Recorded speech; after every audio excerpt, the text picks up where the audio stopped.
All right, a little discussion on the Successful Feeding Program, talking about the basic setup and how we recommend in its simplicity that you redefine and realign the concept of what's out there, basically what's been out there. I call it a quilting syndrome, is that you quilt all your other programs from other people you know, and years of example, like an association, and they're going to make some changes. And it's really just, like I said, it's a quilting of different parts of different programs. And it doesn't really fit, and over time it becomes outdated. Really what we're after here is, and I said this, is a successful feeding program is really about being in business. Our business plan, what is it? Who is our client? Who is our customer? Identifying that and how we're going to serve, what are we going to provide, the level of service. Basically, what we do is we separate the coaching. High school coach, as the Successful Feeding Program, feeds the high school.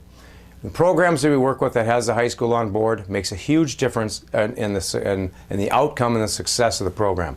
Without the high school coach there, you end up with like a plastic, think of a plexiglass ceiling. You can't see it, but the kids come up, they hit it, and then they just plateau and nothing really happens. The high school coach has to be on board. We have that in a system where the coach is on board. What we have now is Bantams, Pee-wee, Squirts, Mites, and then the girls program. Everybody's involved in that, and this is a column. The high school coach works with all the coaches, is involved with the process of educating and then getting a quote, and I don't want to say a system, but for lack of a better word, a system in place, which is based on skills. Skating skills, puck control, passing, all the linear line of development and provided in the Successful Feeding Program. Now, under each team, each organization, each level, let's say the Bantams, we come down here, we have a team manager. Okay, the team manager is really, really important in the program. That position, it has to be vetted out a little bit. It's not a parent that just has a couple kids. This team manager is going to have a lot of influence in the outcome of the program relative to the team. It's a liaison between the high school coach and, we'll get over here in a second, the executive team members. This person really is, think of it as the I don't want to say the CEO or the president, but the plant manager, if you will, in a fairly large organization. They're the person that's in charge of everybody underneath them, coaching, parents, and players. This is the insulator of the program for the conflicts that might come up. The big thing we talk about is executive team. It's no longer a board as you would normally like to call it. The reason is you still have a president on paper and you have a vice president and a treasurer for the 501c, but basically everybody lines up. Day-to-day operational stuff, long-term planning, that kind of stuff is done, but coaches coach, team managers manage, and what we look for here is committees.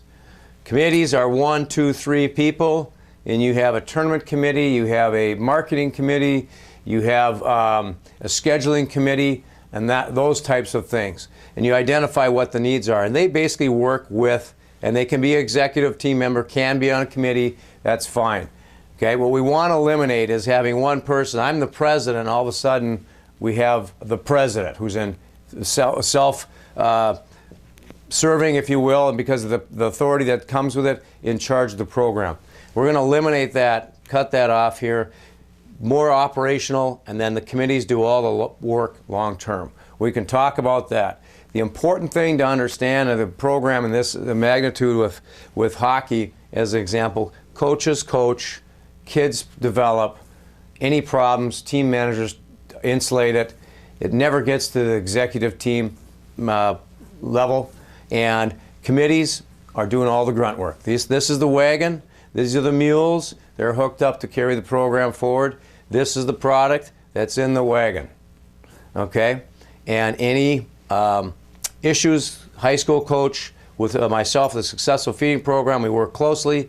We have a skills coordinator that works up and down and monitors, helps the high school coach, myself, take care of this. And again, it sets it up a very simple program. That's it kind of in a nutshell to give you an idea of what we're talking about and how we redefine the bylaws, redefine the stated purpose, mission statement, and then go through all the preambles and the different aspects of the bylaws.